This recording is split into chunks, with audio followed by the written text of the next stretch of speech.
All right, good morning. The subcommittee will come to order.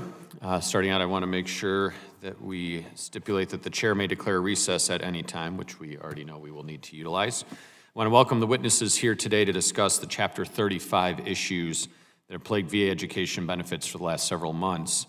And while I am not the chairman of this specific subcommittee, I am the chairman of the Subcommittee on Technology Modernization, as well as a member of this subcommittee. And a top priority of mine is ensuring VA's technology works for veterans, so there's significant overlap with what we are talking about today. The VA, of course, was created to provide world-class services to the veterans that they serve and that our country owes a debt of gratitude to. Unfortunately, VA has fallen short of providing these services and that promise to veterans and their families through delays in processing a subset of education benefits. This hearing today will review how payment failures in the Department of Veteran Affairs' Digital GI Bill program originated. Since August, estimates are up to 75,000 children or spouses of a veteran who has died, is missing, or have a permanent and total service-connected disability paid through the Dependents Education Assistance Program have had a delay in payments. This is not money that goes to the institution, like the post-9/11 GI Bill. Instead, the benefit goes directly to the student, who then uses it to pay the institution and cover their expenses. Because of the payment delays, this subcommittee has heard horror stories about students not being able to make ends meet because of VA's mistake and jeopardize their enrollment in their college education. While I recognize that the situation was made worse by the government shutdown, VA has failed students by not paying them on time and refusing to communicate with the stakeholders along the way. This hearing today isn't about politics or partisan differences in games. It's about getting to the bottom of how this decision was made, who made the decision, who's at fault, and how we can move forward appropriately so that we can have proper authentication for Chapter 35 benefit cases. Ms. Devlin, while you have only been at the VA a few months, and you and Mr. Smith have overseen this data reconciliation and thousands of claims that were not processed on time because of that, I expect the days of the status quo to end, and the VA is holding those responsible for this failure accountable because the subcommittee plans to exercise that responsibility. Today, we will also examine how many students utilizing VA education programs were impacted. These delays have a real-world impact for dependents, education assistance, and post-9/11 GI Bill participants. Military-connected students shouldn't be put in financial hardship due to VA's technology and processes falling short on delivering for our veterans. While I'm new to Congress, I understand that this is at least the fourth time since the post-9/11 GI Bill was implemented that significant payment delays because of IT issues have impacted checks going out to veterans and other beneficiaries. If you're a student, those in my district or anywhere else in this country, and you are facing delays in education payments from VA, please contact my office or this subcommittee to help work through your issues. My door is always open to help fellow veterans, and we have to make sure we're working through this backlog. I expect this to be a productive hearing today. Hope to understand who is at fault for this crisis and who at VA will be taking accountability so that we can ensure this doesn't happen again. And I'll yield to the ranking member for his opening remarks as well. Well, thank you very much, Mr. Chairman, and thanks for pinch hitting with this subcommittee today, and thank you to our witnesses for joining. This is a critically overdue hearing today, and in all my years on this subcommittee, I've never felt as frustrated as I do at this moment. And one of the points of frustration is the request that I've made directly to expect a Senate-confirmed appointee to testify today, someone who can provide answers but also take responsibility for the failure to pay out Chapter 35 benefits on time. We don't have that. While I recognize that VBA doesn't have a confirmed undersecretary, it's abundantly clear from VA's stonewalling to multiple congressional inquiries and its written testimony that this administration has no intention of taking responsibility and instead is trying to shift our attention and the blame onto the previous administration. Our veterans and VA beneficiaries deserve a lot better. Forget about pointing fingers. VA responsibility is to serve veterans.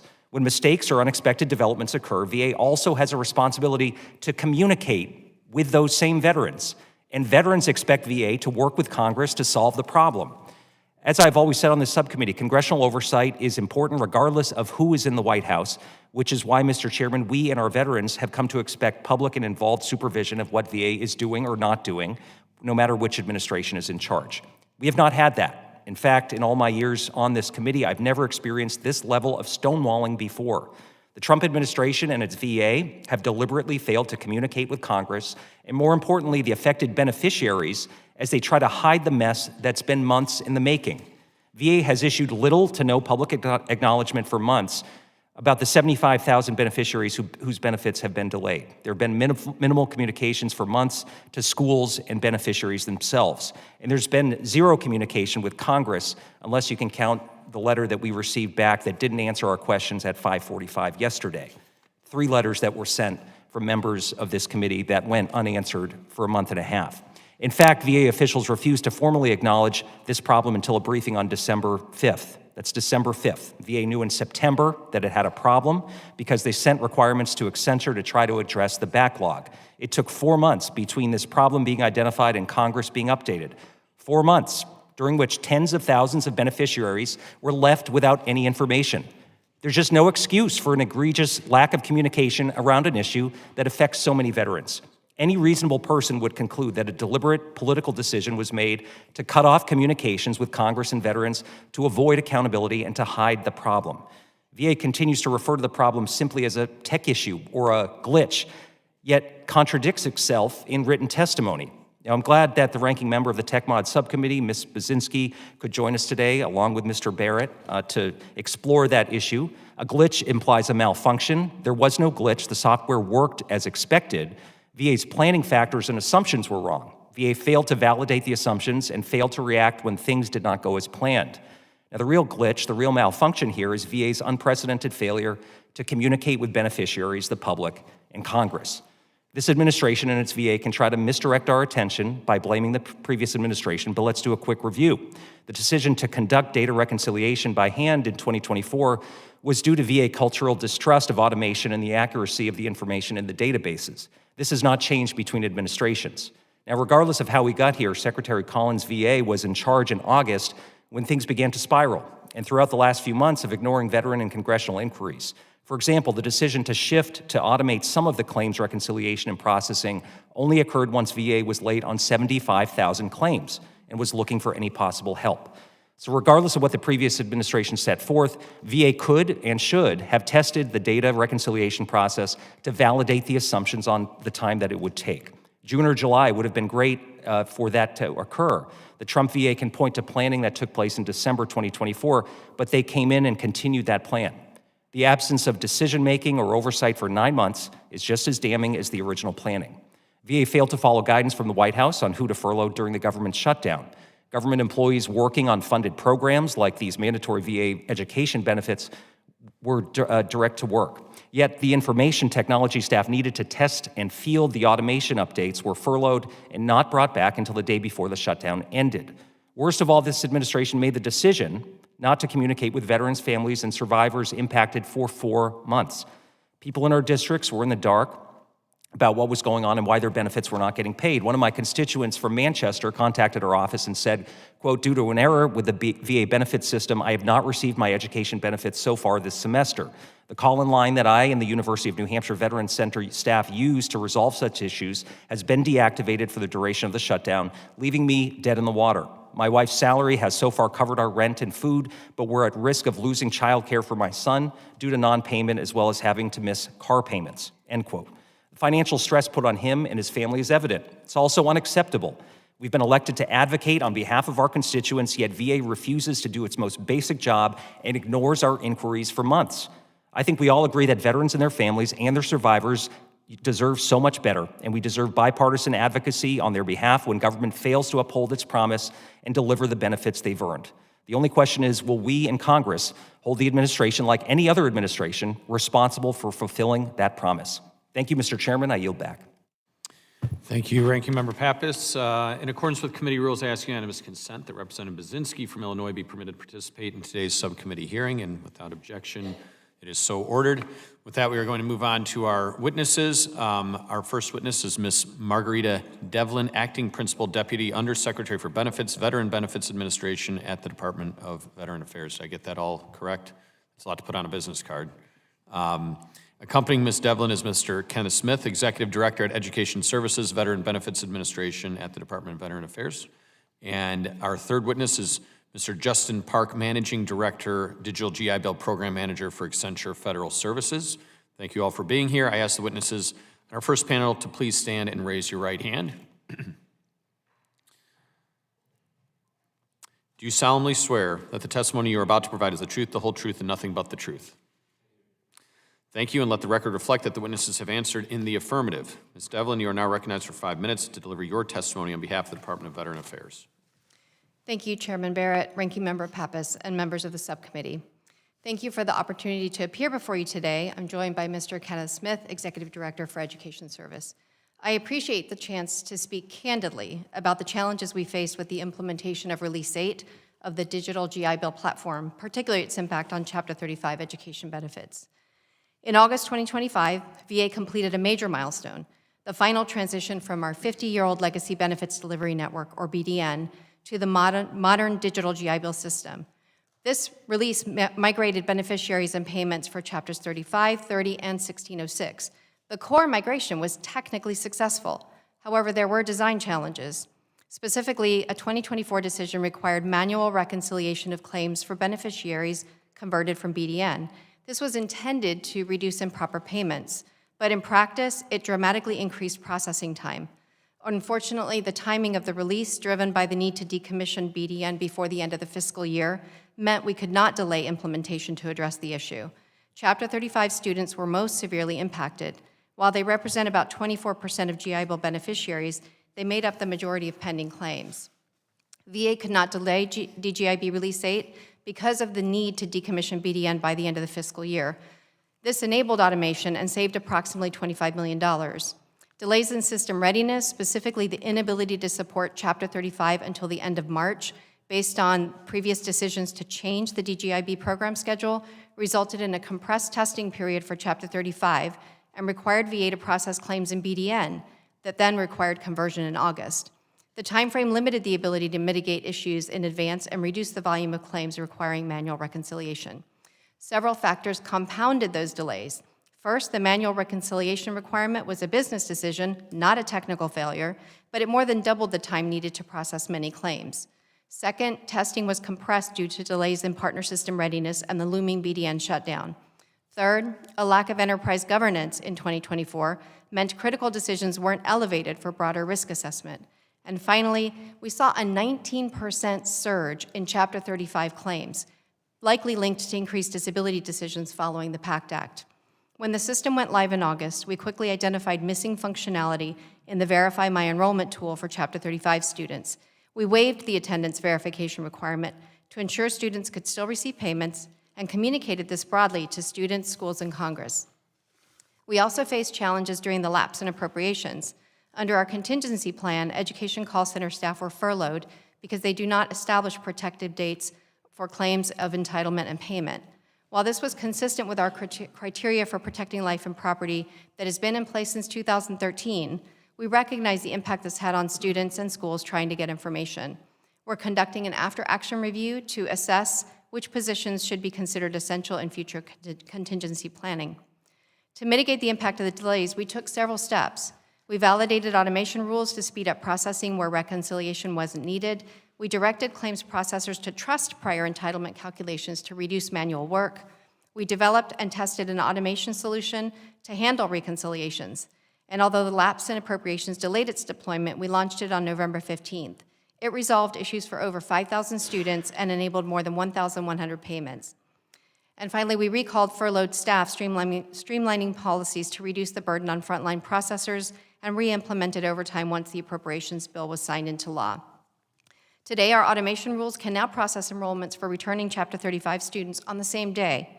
We continue to waive the verification requirement and are working on a change management strategy to ensure students update their contact information for the most convenient verification experience. Looking ahead, we've taken several key steps to prevent such reoccurrence. We've strengthened executive governance with clear accountability at all levels. We've reaffirmed an automation-first strategy, reserving manual work for exceptions only, and we're enhancing change management, ensuring better field engagement and end-to-end planning. I'll close by saying that while the transition to DGIB is a major step forward, the challenges of Release 8 have underscored the need for strong governance, strategic alignment, and proactive risk management. We're committed to learning from this experience and ensuring our systems better serve veterans and their families. Thank you for your oversight and support, and I welcome your questions. Thank you, Ms. Devlin. The written statement of Ms. Devlin will be entered into the hearing record. Mr. Park, you are now recognized for 5 minutes to deliver your testimony on behalf of Accenture Federal Services. Chairman Barrett, Ranking Member Pappas, members of the Subcommittee on Economic Opportunity, thank you for inviting me to testify at today's hearing. I am Justin Park, Managing Director of Accenture Federal Services and a member of the Accenture Federal Leadership Team. I am the Program Manager of the Digital GI Bill engagement, leading the implementation and operations of Accenture Federal DGIB systems. I'm honored to be here today and to serve veterans and their families in my role on the DGIB program. Since 2021, through the work on DGIB, Accenture has supported VA's efforts to make it faster and easier for veterans to access and reliably receive education benefits. These education benefits enable veterans to take better care of themselves and their families and to pursue life-changing post-service goals and aspirations. The education benefits provided by VA have real impact. Compared with a high school diploma holder, a veteran with a college degree can earn an average of 84% more, that's 1.2 million more, over their lifetime. Since we met last year, we have delivered on our commitment to successfully replace VA's nearly 50-year-old BDN mainframe with our state-of-the-art cloud-based claims processing platform. This technology improves VA's operational resilience, and for the first time in GI Bill's 80-year history, has enabled fully automated processing of Chapter 33 eligibility and Chapter 35 claims. Through our DGIB automation efforts with VA, more than 55% of all education claims, that's all chapters, all claim types, are processed same day, the vast majority of these in seconds. To date, DGIB has processed over 16 million claims, delivering more than $43 billion in veteran benefits to 2.3 million unique beneficiaries. We understand and share the committee's concerns about the Chapter 35 claim backlog. Delayed payments are unacceptable. We recognize the significant impact on veterans and their families, and we have been working tirelessly with the VA to help reduce the backlog and quickly get payments into the hands of eligible beneficiaries. There have been inaccurate reports of a system glitch causing the Chapter 35 backlog.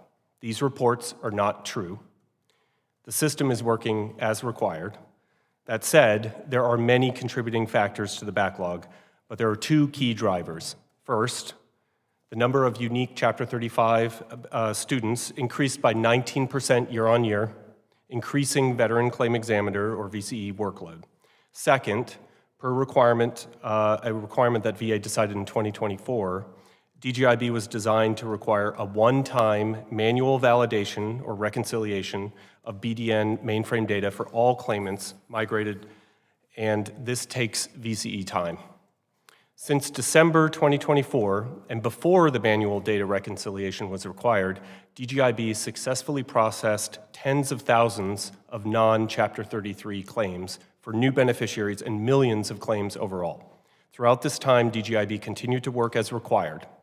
When it was identified that VCEs were unable to keep up with the claim workload, we worked closely with VA to identify solutions that automate a portion of the manual data validation and reconciliation to decrease the backlog. To give you additional details, on September 23rd, VA completed and approved new requirements for this automation, and we developed the system enhancements shortly after. VA completed the user acceptance testing and approved the enhancements, and we deployed the new automation to production on November 15th. Since that deployment, we have automatically reconciled data for approximately 88,000 claims, greatly reducing the backlog. We remain focused on delivering on the promise made to veterans. With the mainframe retired, we have completed all required major technical modernization. VA finally has the technology platform in DGIB that allows it to take full advantage of these automations.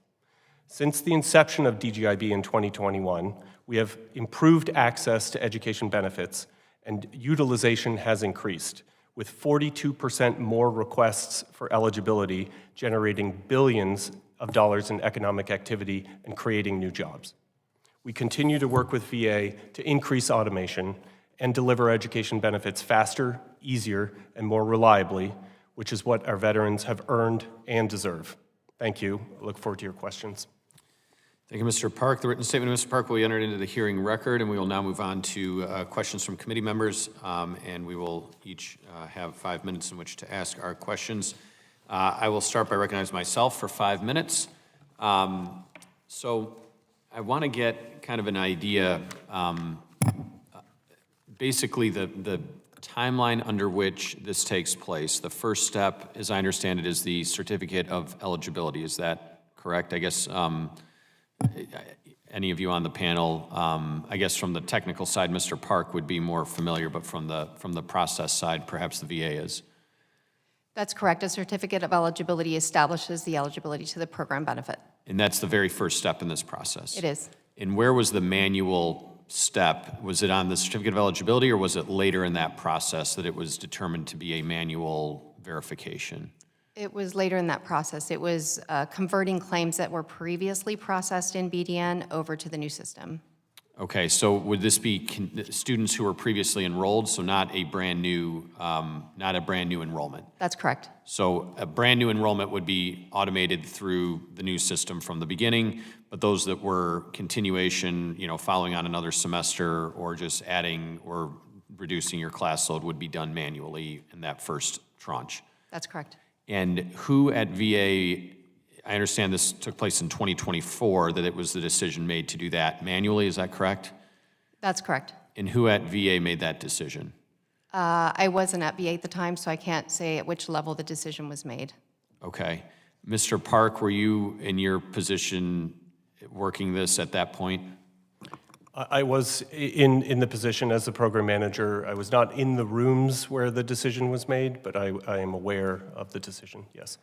Did Accenture offer advice or candor to VA as to the potential risk of making that a manual process and the delays that would likely follow? Our position in general, as you heard from my testimony, is that we believe automation is the right answer whenever possible. Right. As you heard from VA, there is an automation first approach that is being taken going forward.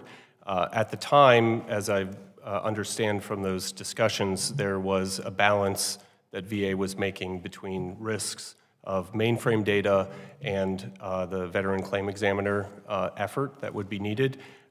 As I understand at the time in those rooms, the statement was made that the VCs could handle that workload. Okay, that was the VA's position, that the Correct. the veteran claim examiners would have the capacity to be able to do that. That is correct. Did Accenture offer basically try and encourage the VA against that, or was it more they're the client and they get to make that decision? There are healthy debates. There's no Very diplomatic. no right answer. In this case, obviously we don't run the mainframe, so we could not speak to the risk specifically. But as you've heard, this new leadership team understands the importance of automation, and I think if we were to go back and have that discussion, there would have been a different answer. Okay, and then coming into 2025, VA has the existing protocol for the manual process that is set in place. At what point did it become apparent to VA that this was going to present a problem and the VCs were not in a position to be able to swiftly move through them as they had hoped when they made the decision? I will ask Mr. Smith to speak to the timeline. Thank you for the question. So the conversion happened on August 4th. Initially, our focus... Of 2025, correct? Of 2025.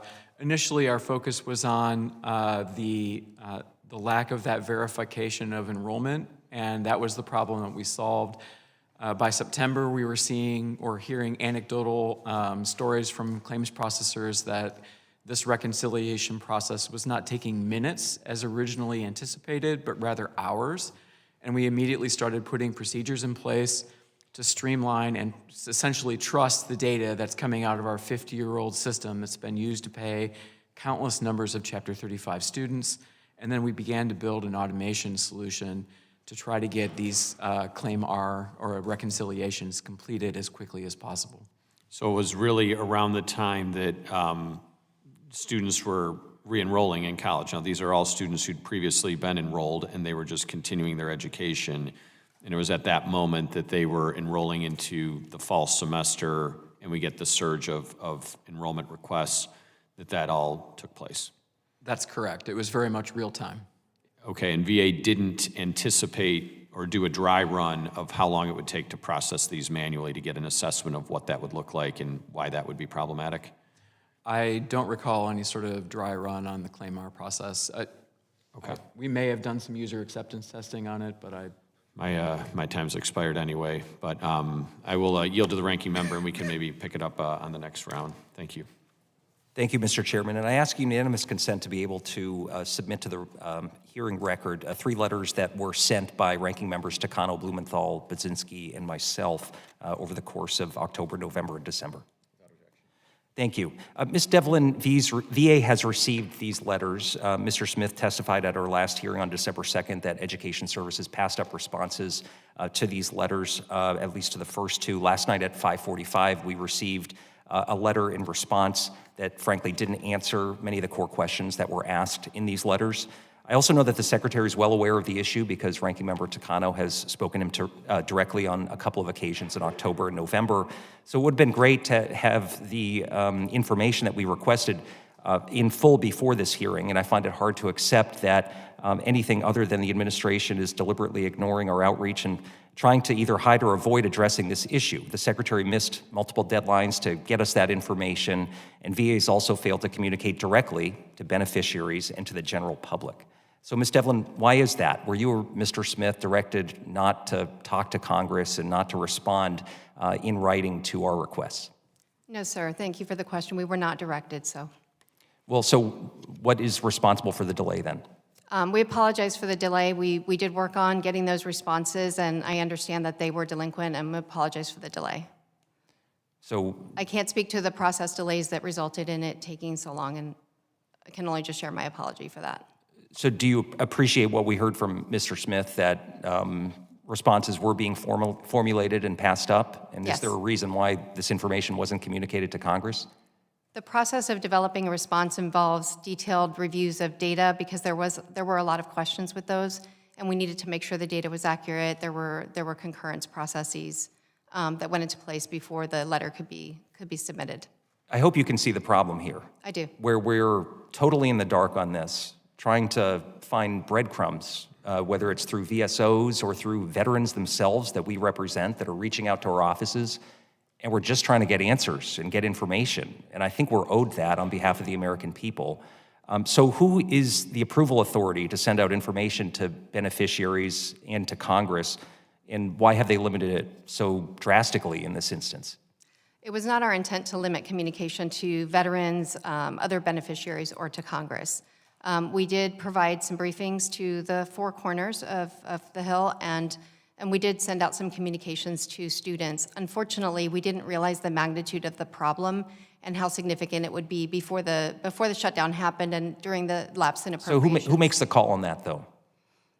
We determine the content of the communications that need to go out to beneficiaries and to stakeholders, and then there is a departmental process for review and concurrence of those and issuing those communications. So you can't give us a name or put a finer point on that, on who we should be talking to with respect to the lack of communication over 4 months? I would say it's a joint effort between VBA. I'm the highest executive at VBA, so I would be the last person who sees anything before it goes out. And then again, at the department, there's review and approval processes. I appreciate the position you're in, but someone's got to take responsibility for this, which is why we were asking for a Senate-confirmed appointee to be here at this hearing today. Now, you referenced the briefing.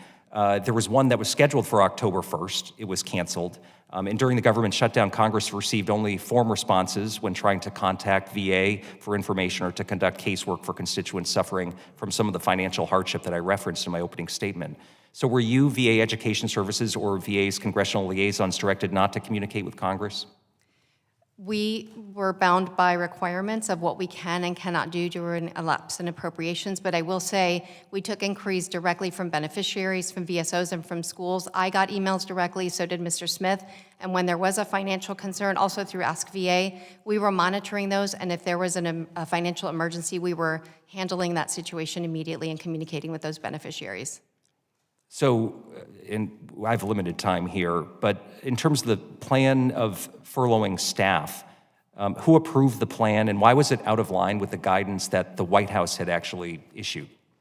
The contingency plan the VA had was in alignment with prior contingency plans for which types of work could be considered accepted and which types of work had to be furloughed.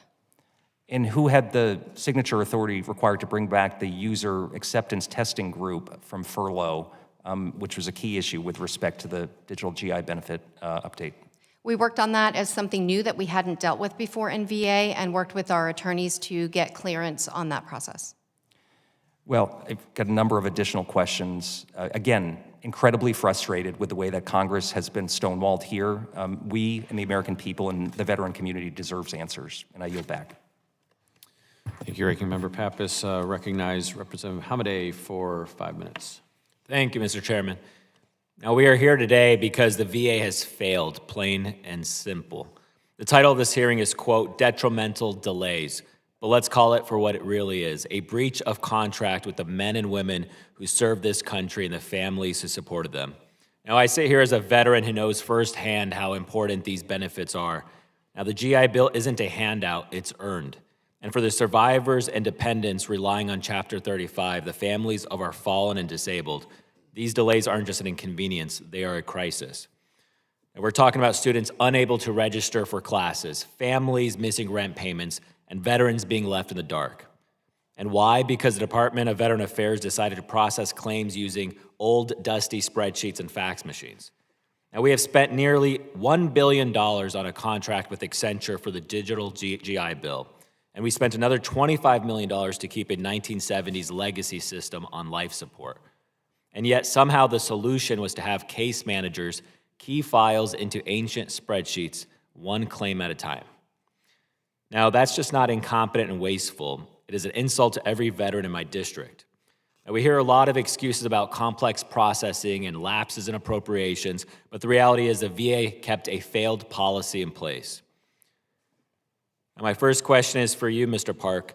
Now, the goal of this subcommittee is to ensure VA programs like the digital GI Bill tangibly improve the lives of veterans and their families. How much has Accenture been paid to date, and what have veterans and beneficiaries received for this? Thank you for the question. We have been paid to date $686 million, and for that, we now have the majority of all veterans able to access their benefits to get this certificate of eligibility in seconds as opposed to weeks and in some cases months. That's a major change to the ability to get your benefits. That has driven an increase in utilization, as you heard in my oral testimony.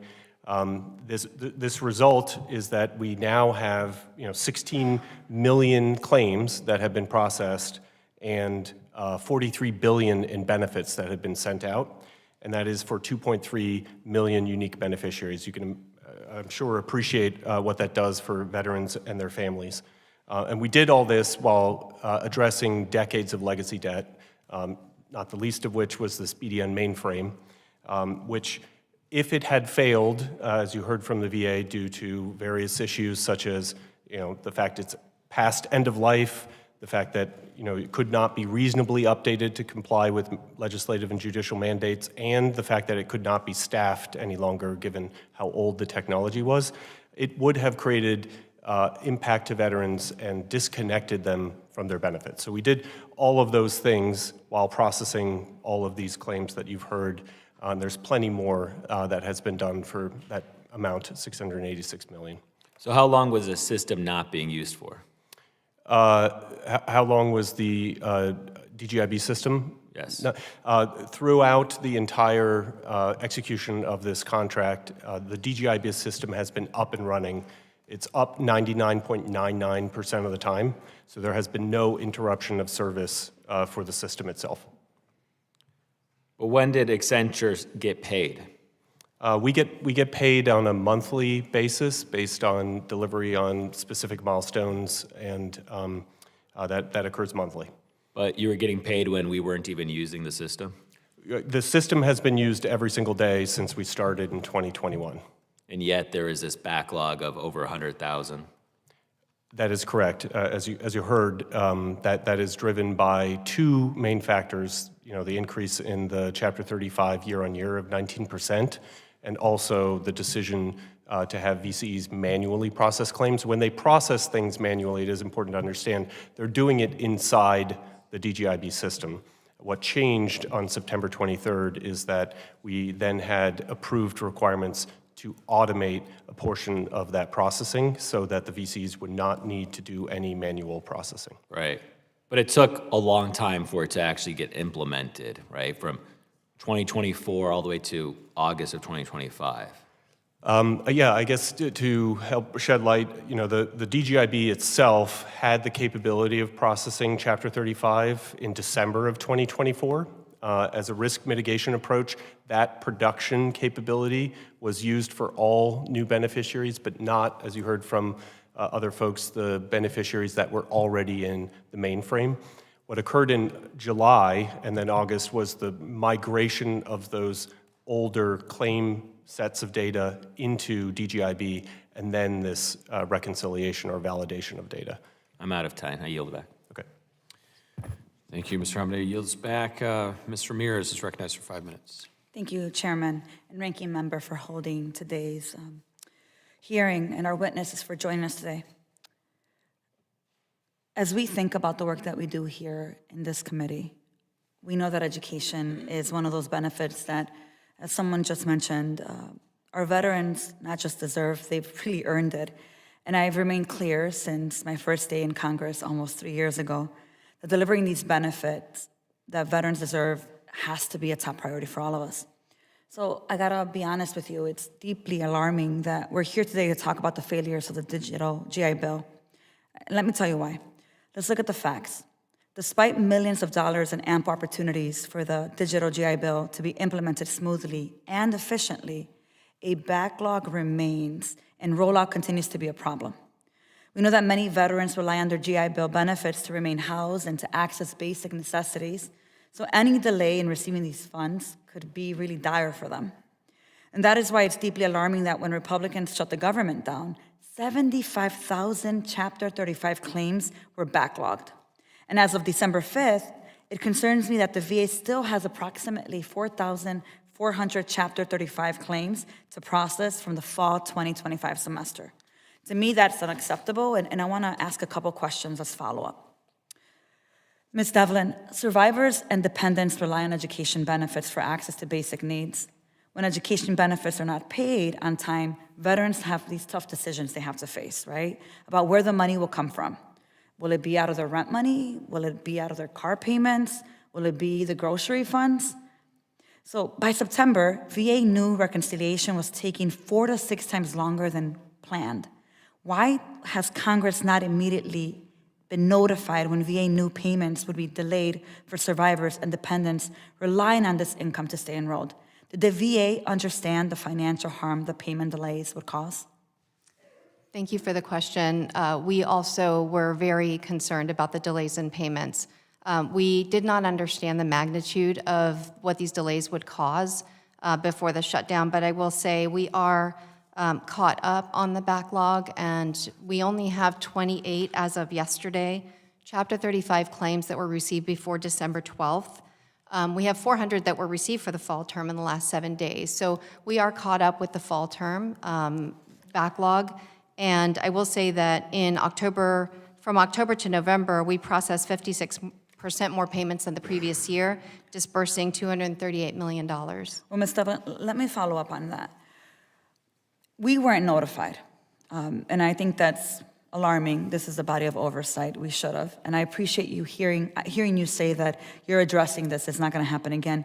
Do you believe it's acceptable, though, that during the government shutdown, affected beneficiaries had no call center? They had no answers and no response to congressional casework, while still being told that they still had to pay their rent, They still had to cover tuition. They still had to cover childcare without their earned benefits. That's a really easy yes or no. Do you think it's acceptable? We were Yes or following the no? VA's contingency plan. We followed the rule of law on that. And so in that rule, there was no call center and no answers and no response to congressional casework. That's unacceptable. Mr. Smith, families were told their payments would not be delayed, and then they were. So, Mr. Smith, you've stated that you don't expect similar problems in the spring semester. What specifically has changed, and why should survivors trust that assurance now? Thank you for the question. So, working with Accenture Partners, we've talked a little bit about the automation of the reconciliation process. We've already pre-reconciled more than 86,000 beneficiaries who may be returning in the spring, but were not enrolled in the fall. Add to that all the folks that will continue from fall into spring. All of those people are now automation eligible. Just yesterday, VA automated 3,500 of the 6,600 Chapter 35 claims that were completed. That's an automation rate of 54%. That's 54% on top of what our normal claims processors are doing. We are completing more claims at an unprecedented rate and delivering those benefits in a day now. Thank you, Mr. Smith. And I think that that is the goal and priority every single day. Look, January 20th will come before we know it.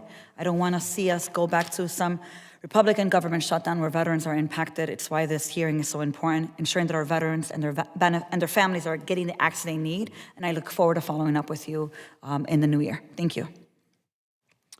Thank you, Mr. Ramirez. Next is Mr. Kennedy for 5 minutes. Thank you, Chairman, and thanks to you and the Ranking Member for hosting this today. Thank you all for being here. I represent the Buffalo-Niagara region, which is home to Western New York's VA healthcare system and one of only 2 post-9/11 GI Bill processing centers. For years, workforce shortages at both the Veterans Benefits Administration Regional Office and the Buffalo VA Medical Center have been severe and persistent, particularly in primary care, mental health, urology, gastroenterology, and endocrinology. I've seen how understaffing at the VA affects veterans and their families. It means longer wait times, delayed care, and real consequences for those who rely on these services. In August 2024, dozens of nurses gathered outside the Buffalo VA to protest pay disparities, excessive work hours, and the VA's hiring freeze. They warned that these severe staffing shortages jeopardize patient safety and undermine the VA's commitment to providing high-quality care for our nation's bravest. Those warnings were echoed weeks later when the VA's OIG September 2024 report titled Community Care Consult Delays Despite Staff Advocacy Efforts at the VA Western New York Healthcare System in Buffalo. The report found that staffing shortages in both administrative and clinical settings led to delayed consult and appointments, leaving our heroes without the care they need, including ones who were hospitalized and others who were tragically passed as a result. Despite those known challenges, conditions have continued to deteriorate at the hands of this administration. At the end of 2024, the VA reported 40,000 vacancies nationwide. Rather than filling those positions, including critical vacancies at the Buffalo VA, the Trump administration imposed a hiring freeze, dismissing approximately 2,400 employees between February 13th and February 2024 of this year. On March 4th, a leaked internal memo revealed plans to lay off more than 80,000 of the VA's 470,000 employees, returning staffing to pre-PACT Act levels. Although the VA later claimed a reverse course on July 7th of this year, that commitment has now been abandoned. This past Saturday, the VA announced plans to eliminate up to 35,000 healthcare jobs, including doctors, nurses, and critical support staff, 23,000 more than what the agency said just months ago. Instead of addressing the deficiencies, this administration is exacerbating them. Cutting 35,000 additional healthcare positions will also only deepen the VA's workforce crisis, worsening access to care for veterans in my district and across the country. For an administration that claims to be pro-service member and pro-veteran, reality is telling a very different story. You cannot claim to support veterans while cutting the dedicated staff who care for them. You cannot claim to support veterans while delaying their benefits. You cannot claim to support veterans while ignoring the concerns raised by members of this committee. I want to be clear about the human cost. As an occupational therapist myself, I know the consequences of understaffing. Quality of patient care declines, burnout rises, and providers leave, not because they don't care, but because the system becomes unsustainable. When that breakdown occurs at the VA, it's our veterans who are paying the price with their lives. As members of this committee, we're entrusted to upholding this nation's promise to our veterans, not weakening it. These cuts that the Trump administration is making betray that promise. They're short-sighted, they're un-American, and they're deeply disrespectful to both the veterans who served and the professionals dedicated to caring for them. I yield back. Mr. Kennedy yields back. Now recognize Ms. Baczynski for 5 minutes. Thank you, Chairman Barrett and Ranking Member Pappas, for allowing me to join this hearing today. I really appreciate it. Our two subcommittees have performed oversight on the Digital GI Bill program together for several years. It's unfortunate that the program's relative success has been impaired by recent missed payments and a lack of communication by the department, which has been obviously discussed at the committee already today. Even more unfortunate is that IT hiccups and tech glitches have become the scapegoat when it appears that policy decisions and a lack of planning were actually to blame, issues that plague too many of VA's modernization efforts. It appears your next policy effort is to accelerate the automation approach, despite the initial choice to not automate due to integrity concerns with the data coming from BDN. I now hear that you are choosing to move to an automation-first strategy. Ms. Devlin, what work has your team done to ensure that this move is not an overcorrection and won't result in erroneous payments? Thank you for the question. Our accuracy is very high with automation. Excuse me. And if automation first had been the strategy last year, we would not be having this conversation today. The accuracy of automation is currently at 96% for originals and 93% for supplementals. And errors don't necessarily mean an error in payment. A lot of times they're just technical errors that don't result in reduced or overpayment. Okay. I find it very alarming that the VA did not notify Congress, as has been said, about these delays for over 3 months. And as far as I can tell, VA never officially notified beneficiaries or the VSOs. That lack of communication caused confusion, frustration, and further delays in benefits. And I just want to add my voice to what has been already expressed in this committee today, that sheer frustration over that lack of communication. This absolutely cannot be the norm when errors at the VA occur. I'm also concerned that the issues that led to these payment delays will not be fully resolved before veterans and their beneficiaries start classes in January. I urge our VA witnesses here today and the Secretary himself to get ahead of this and communicate with beneficiaries.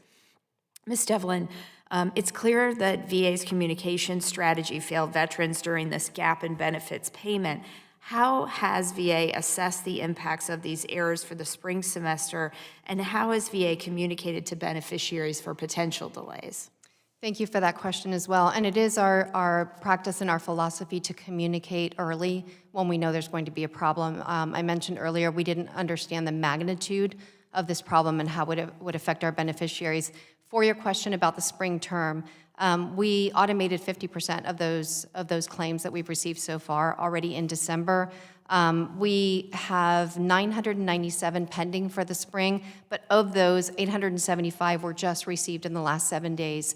So I tell you with confidence, we are processing the spring term claims in a timely manner.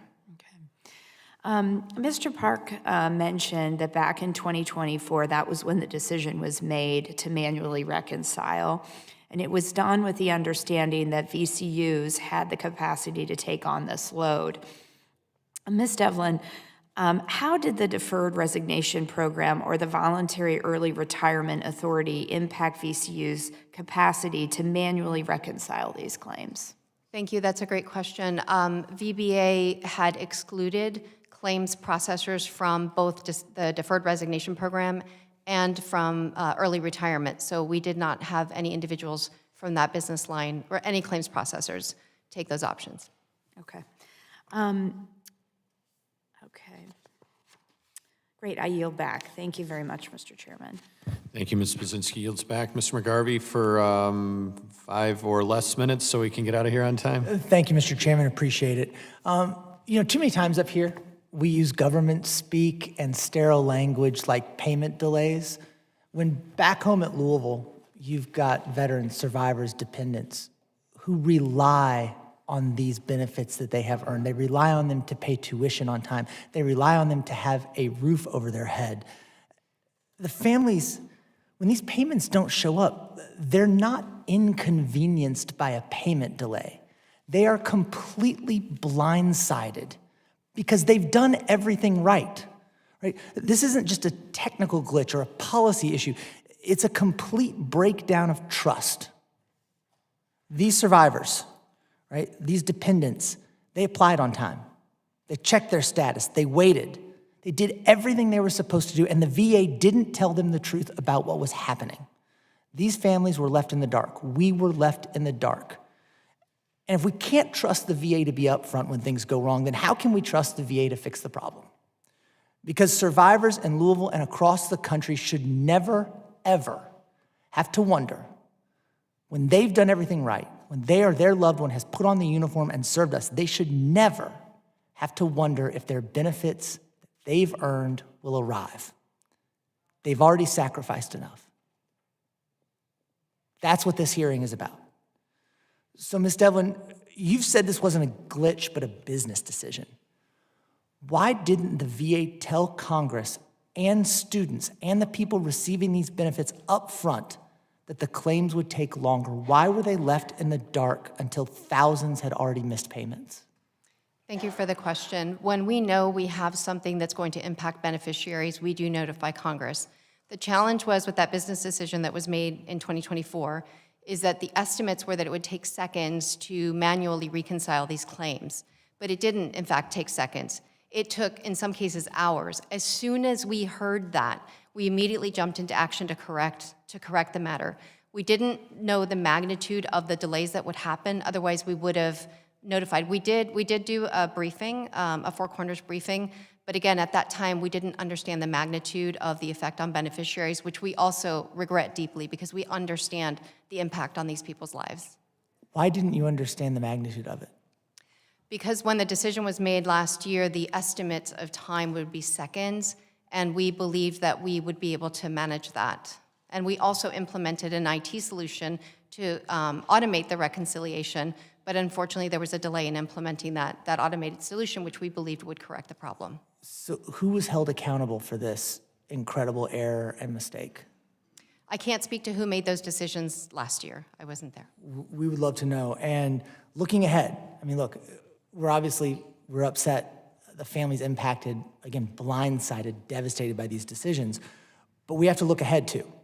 What is the VA's plan to make sure the spring semester doesn't repeat this fall backlog? And will you commit to clear, timely communication with us, with the schools, and with the families if these problems come up again? Thank you. Yes, I make that commitment to you to continue to do a better job of communicating more transparently with you, all of you on the subcommittee, and also with our beneficiaries. For the spring term, we automated 50% of the spring term enrollments that we've gotten already. And of the ones that we've received just in the last 7 days, well, we only have 997 pending, and of those, 875 were received just in the last 7 days. So we are timely on the spring already. I'm glad you brought up automation because you've said automation is helping now, but until that number, I had that only about 13% of claims are processed that way. And if you're saying it's 50%, great, but when will these reconciliations be fully automated and when will they have proper human checks in place to make sure that the automation is doing what it needs to do?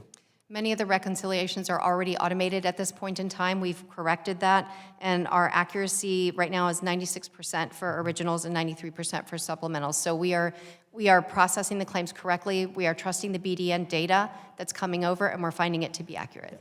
Part of the problem here, and I know I've got short time for lots of reasons, part of the problem here is when you did this, right? It happened at the beginning of the semester when families are hit the hardest by this. What's your plan for scheduling future updates so families aren't blindsided in this way? And have you thought about the actual time in which you can do this? Absolutely, and we generally would not time a release this big around that time frame. Unfortunately, the contract for the BDN was ending the end of the fiscal year, and to be honest, if we had to keep that system alive for another year, not only would it cost $25 million additional dollars, but the risk to students was even greater. We would be having a much different, it would be catastrophic if the BDN shut down. I have a lot more questions, but I'm out of time, Mr. Chairman. Thank you.